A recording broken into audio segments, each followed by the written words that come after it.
Здраво на сите и добре дојдовте. Денес ќе зборуваме за нешто навистина интересно. Како часовите по математика да ги претвориме во една интерактивна авантура. И тоа со една алатка која е изненадувачки едноставна, а многу моќна. Ајде да почнеме. Еве го прашањето, нели? Прашањето што си го поставува скоро секој наставник. Како да се направи математиката забавна, како да се задржи вниманието на учениците и да се возбудат за броевите. Често пати ова изгледа како огромен предизвик. И знаете што? Често пати главната пречка е технологијата. Имаме супер идеи за некакви дигитални активности, ама не кочи техничкиот дел. Идејата дека треба да се знае програмирање, кодирање, може да биде навистина застрашувачка. Ама што ако тоа веќе не е проблем? Решението се вика Canva AI Code. Токму ова е технологијата што го премостува тој јаз. Јазот помеѓу нашата креативна идеја и незиното дигитално остварување. И тоа без ниту една линија код. Значи, да разјасниме што е ова. Клучната поента е следнава. Со најобични зборови се опишува играта што се замислува, а вештачката интелигенција, таа го пишува кодот позади сцената. Звучи неверојатно, зарем не? Ова буквално ја отвора вратата за секој наставник да стане креатор на своји дигитални содржини. Добро, теоријата звучи одлично. Ајде сега да видиме како сето ова изгледа во пракса. Ќе ве водам низ целиот процес, чекор по чекор. Верувајте, многу е поедноставно отколку што може би изгледа на прв поглед. И еве колку е всушност директен целиот процес. Само 4 чекори.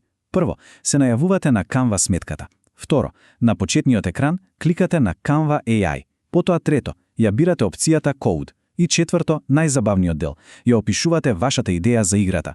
Толку е. Се разбира, како и со секоја вештачка интелигенција, магијата е во комуникацијата. Квалитетот на описот, тоа што го нарекуваме промпт, директно влијае на тоа каков резултат ќе се добие. Ајде да видиме неколку совети како тие промптови да бидат што е можно поуспешни. Океј, овие 4 точки се навистина клучни. Прво, бидете конкретни. Колку подетално, толку подобро. Кажете за која возраст е играта, која математичка операција, каква тема сакате. Второ, користете клучни зборови.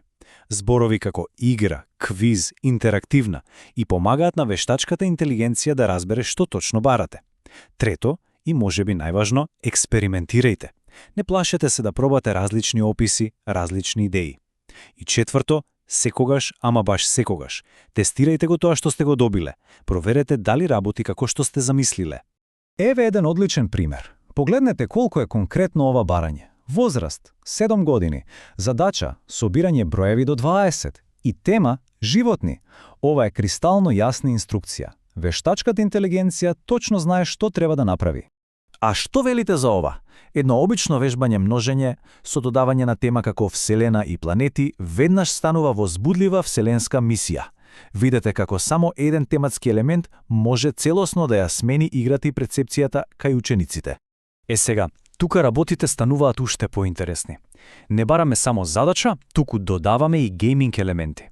Кога ќе побарате да има тајмер или систем за бодување, веќе не се создава обична вежба. Се создава вистински предизвик. Нешто што го зголемува ангажманот и надпреварувачкиот дух. И може да се оди уште еден чекор понатамо. Може да се побара игра што ќе има повеќе нивоа на тежина. Ова е искрено фантастично за диференцирана настава. Има возможува на сите ученици, без разлика на нивното ниво, да напредуваат со сопствено темпо. И со сето ова полека доаѓаме до најважниот заклучок. Технологијата е тука, алатката е достапна за сите, но вистинската моќ, вистинската магија лежи на друго место. Токму така. Canva AI Code е само алатката. Тоа е како четка во рацете на уметникот. Но уметникот е тој што создава уникатните идеи, познавањето на потребите на учениците и страста за образованието. Ете, тоа е она што ја создава вистинската магија во училницата. И за крај, една мисла за размислување. Што ако вистинската револуција не е само во паметни алатки што ги користиме, туку во начинот на кој нашата сопствена креативност ги користи? Можностите се навистина неограничени. Размислете за тоа.